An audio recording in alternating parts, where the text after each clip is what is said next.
Bonjour à tous. Quand des dizaines de généraux français, d'officiers de l'armée française mettent les pieds dans le plat et d'une belle façon contre la guerre d'Ukraine et l'engagement financier et militaire de la France là-bas. Vous allez voir, ça déménage. Il se trouve que l'une des personnes qui est à l'origine de tout cela m'avait contacté, téléphoné. Donc j'ai pris connaissance rapidement. C'est très charpenté, c'est très solide, c'est très puissant. À un moment où ils avancent, hein. Je vais vous donner les dernières informations pour l'envoi de milliers de soldats français là-bas en Ukraine contre la Russie, même si ça ne fait pas la une de l'actualité, vous allez voir. Alors, il faut se mobiliser. Vous allez apprendre beaucoup de choses dans cette vidéo. Merci de la partager. Un petit clic gratuit sur s'abonner sera le bienvenu. Ça aidera énormément à une meilleure diffusion de la vidéo si vous êtes abonné à la chaîne plutôt que pas abonné. C'est comme ça. Et pareil, si vous mettez un commentaire, un pouce en l'air. Mais c'est vrai que s'abonner à la chaîne est particulièrement efficace. C'est un petit clic gratuit ici sur s'abonner. C'est tout. Et hop, vous êtes abonné et les vidéos circulent et touchent beaucoup plus de monde. En parallèle, bien sûr, la manif nationale pour la paix, dimanche 27 avril. Rendez-vous à Paris dès 14h, place du Palais Royal. Le cortège partira à 15h. Je rappelle d'ailleurs que le dimanche, le parking est totalement gratuit à Paris. Hein. Ça peut aider certains, mais il y aura un monde fou. Venez très très nombreux. Et il y a d'autres rassemblements pour la paix organisés par les patriotes qui prennent toujours leurs responsabilités. Vous allez sur notre site internet en première page, vous avez tout, ou sur notre canal Telegram ou mes réseaux sociaux. N'hésitez pas. Il faut se mobiliser, les patriotes sont là. Avant cela, vendredi 25 avril à 19h, notez déjà notre direct sur cette chaîne, évidemment. Et puis le 30 avril au soir, mercredi, je suis en réunion publique à Quimper. Lien d'inscription, c'est entrée gratuite, mais il faut s'inscrire par un lien sous la vidéo en description. J'ai hâte de vous voir à Quimper. Et puis le samedi 3 mai après-midi à Lyon. Lien d'inscription sous la vidéo en description également. Pensez à vous inscrire pour Lyon le 3 mai. J'ai hâte de vous voir également. Alors, sur la mort du pape François, j'avais fait une vidéo, je crois complète, lorsqu'il était venu à Marseille. J'avais fait une vidéo, elle est sur cette chaîne, je vais la remettre en lien si vous voulez la voir. Elle datait du 24 septembre 2023. Je crois que je n'aurai rien de nouveau à ajouter. Allez voir, il y avait déjà tout sur un pape qui a souvent été considéré comme le pape mondialiste. On va surtout regarder les enseignements politiques du suivant. Ça, on en reparlera le moment venu. Mais allez voir cette vidéo si vous ne l'avez pas vue. Je ne peux pas en refaire une nouvelle, je n'aurai rien de nouveau à dire, si ce n'est tout ce qui a été dit dans cette vidéo portrait sans tabou, que je remets un lien sous la vidéo en description. Évidemment, je vous attends aux patriotes. Le sujet du jour, c'est la paix. Et nous sommes le mouvement de la paix, le plus grand mouvement souverainiste et de résistance qui se bat concrètement. Je vous ai parlé de tous nos engagements ce week-end, 26 et 27 avril, la manif nationale du 27 avril. Les patriotes se battent. Ils ont besoin de vous. Nous sommes un mouvement indépendant qui n'a pas un euro de financement public. Un mouvement qui se bat contre l'oligarchie médiatique. Complément d'enquête, il y a quelques jours encore, nous a violemment attaqué. Mais c'est très bon signe, ça veut dire qu'on touche juste. Mais je ne peux me battre qu'avec votre soutien, qu'avec vous, sinon on ne peut pas, on ne peut rien faire. Le mouvement indépendant, c'est aussi une fragilité, mais c'est une force. Alors faisons-en une force encore plus grande. Venez dès maintenant.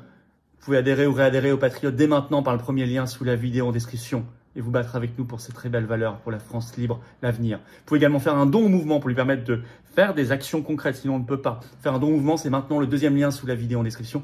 Je rappelle que tout ça, adhésion à adhésion, don au mouvement, c'est défiscalisé en plus de vos impôts aux 2/3. Ça fait baisser massivement vos impôts. Profitez-en, faites pas ce cadeau au fisc, à Bayrou, à Macron. Énorme bravo aux donateurs, aux réadhérents, bienvenue, aux nouveaux adhérents patriotes. On y va. Allez. Les généraux et officiers se rebiffent contre l'engagement militaire financier de la France en Ukraine en se fondant très habilement sur la Constitution. C'est puissant. À un moment où la force de réassurance, comme dit Macron, se dessine malheureusement sur l'Ukraine. Il faut se battre maintenant. Ils se rebiffent. En effet, le 17 avril, ils ont signé et publié une lettre qui a été signifiée par l'huissier, précise-t-il, aux deux présidents des deux chambres, Assemblée nationale et Sénat. Ça y est, ils les ont. Donc Yael Braun-Pivet et Gérard Larcher. Et elle est intitulée, cette lettre, résolution, je l'ai déjà partagée sur tous mes réseaux sociaux, résolution citoyenne relative à l'engagement militaire et financier de la France en Ukraine. Le fondement, il se fonde sur l'article L411-1 du Code de la Défense, dont je vais vous citer un extrait extrêmement clair. L'armée de la République est au service de la nation. Sa mission est de préparer et d'assurer par la force des armes de la défense de la patrie et des intérêts supérieurs de la nation. C'est ça que demande le Code de la Défense à l'armée française. Alors, or ici, il pose et il soulève plusieurs gros problèmes constitutionnels dans ce qui est en train de se passer. D'abord, il pose la question de l'application de l'article 35 de la Constitution, qui impose, je cite, au gouvernement d'informer le Parlement dans les 3 jours suivant une intervention militaire à l'étranger et de soumettre une toute prolongation au-delà de 4 mois à un vote. Or, ils disent avec justesse qu'il y a des rumeurs persistantes sur la présence de troupes françaises en Ukraine depuis 2022. Il faut d'abord qu'on le sache, qu'on ait la vérité là-dessus, et si c'est le cas, il faut que cet article 35 de la Constitution, qui suppose un débat et un vote, et pas simplement de consultation, effectif au Parlement, soit respecté. Ensuite, ils disent que il n'y a pas eu de ratification régulière, conformément à l'article 53 de la Constitution, vous savez, de l'accord de sécurité franco-ukrainien qui avait été signé à l'Élysée entre Macron et Zelensky le 16 février 2024, vous vous souvenez? Cet accord, il a pourtant une incidence significative, comme on dit, sur les finances publiques, puisque de l'aveu même des signataires, il prévoyait déjà en 2024 3 milliards d'euros d'aide française à l'Ukraine. Donc il y a bien une incidence significative sur les finances publiques. 3 milliards, c'est beaucoup. Or, l'article 53 de la Constitution impose une ratification par le Parlement de tout accord international qui a une incidence significative sur les finances publiques. Or, ici, il n'a pas été ratifié. Il y a eu un vote à l'Assemblée nationale qui a eu lieu le 13 mars 2024, donc presque un mois après la signature de cet accord. Mais ce vote n'était pas fondé sur l'article 53, c'est pas une ratification, il était fondé sur l'article 50-1 de la Constitution. Donc c'est juste une consultation. Et d'ailleurs, il était passé facilement puisqu'il y avait eu 372 voix pour, 99 contre. Et les députés RN s'étaient juste abstenus, n'avaient même pas voté contre. Quelle honte au passage. Alors, donc, ils disent, voilà, deuxième article qui est probablement violé de la Constitution, c'est l'article 53, après le 35. Et puis, il y a un problème également avec l'article 55 de la Constitution, et voici leur raisonnement, je vais vous citer un extrait de leur lettre. De surcroît, écrivent-ils, l'article 55 de la Constitution prévoyant que les traités ou accords régulièrement ratifiés ou approuvés ont dès leur publication une autorité supérieure à celle des lois, sous réserve pour chaque accord ou traité de son application par l'autre partie, l'absence de ratification régulière par le Parlement pose la question de la légalité des livraisons d'armes issues des stocks de l'armée française à l'Ukraine pour qu'elle les utilise contre la Fédération de Russie, contre laquelle notre pays n'est pas en guerre. En effet, l'article 411-3 du Code pénal dispose le fait de livrer à une puissance étrangère, à une entreprise ou à une organisation étrangère ou sous contrôle étranger ou à leurs agents des matériels, constructions, équipements, installations, appareils affectés à la défense nationale est puni de 30 ans de détention criminelle et de 450 000 € d'amende. Donc ils disent, attendez, on envoie des armes et des équipements militaires à une puissance étrangère qui va les utiliser bien sûr contre la Russie.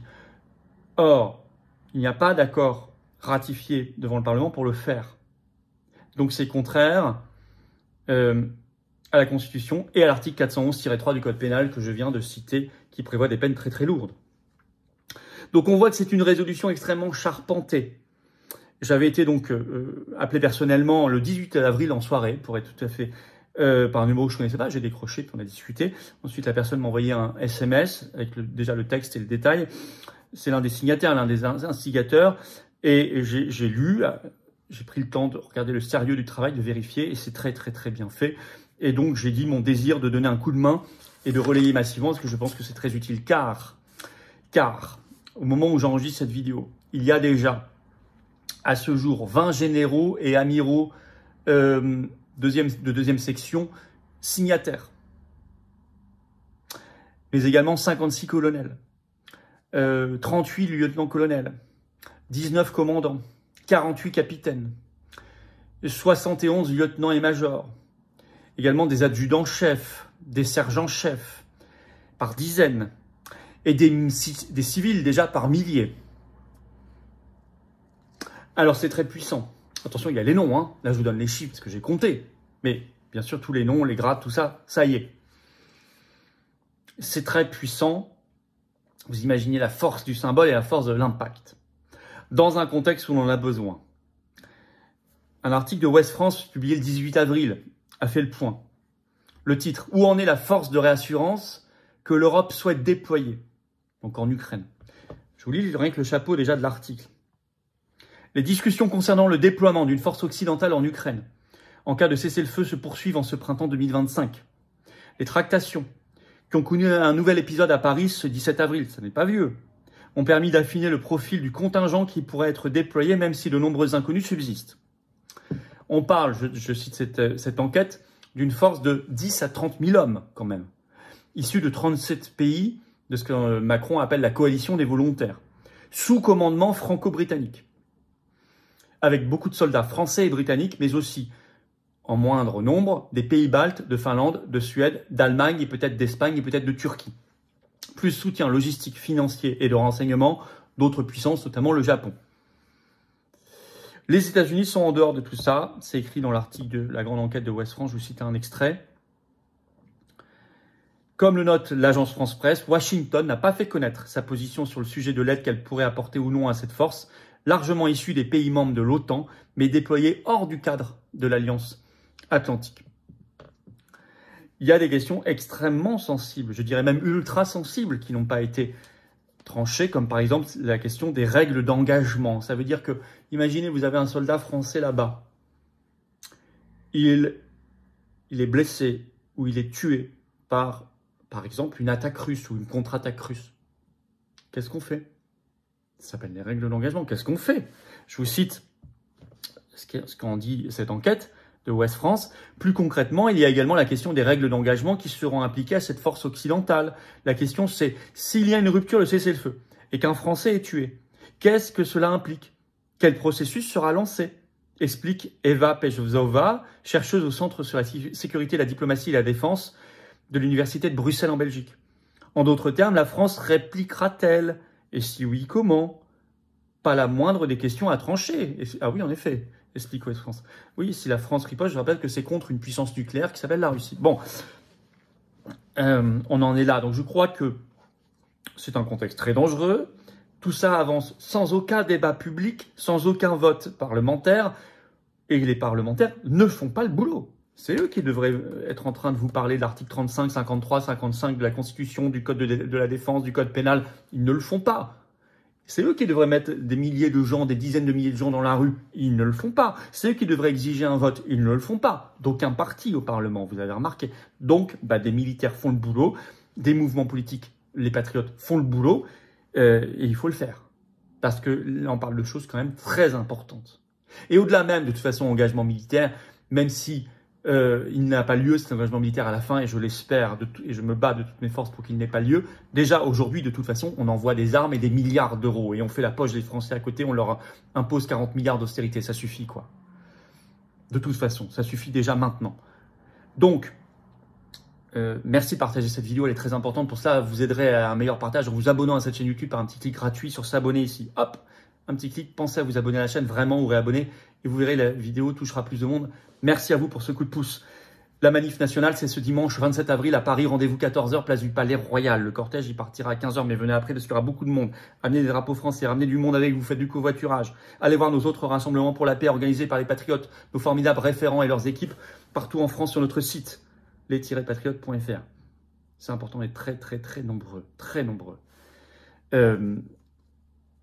Et avant cela, vendredi 25 avril, on est à 19h en direct sur cette chaîne. Les 30 avril et 3 mai, mercredi et samedi, je suis en réunion publique respectivement à Quimper et près de Lyon. C'est entrée gratuite dans les deux cas. Il y a les liens d'inscription sous la vidéo en description. Pensez à vous inscrire. Il reste quelques jours pour le faire, bien évidemment. Je vous attends, patriotes. Ça, c'est une initiative que j'ai voulu soutenir, relayer, lui donner de la force parce qu'elle est très intelligente, très puissante.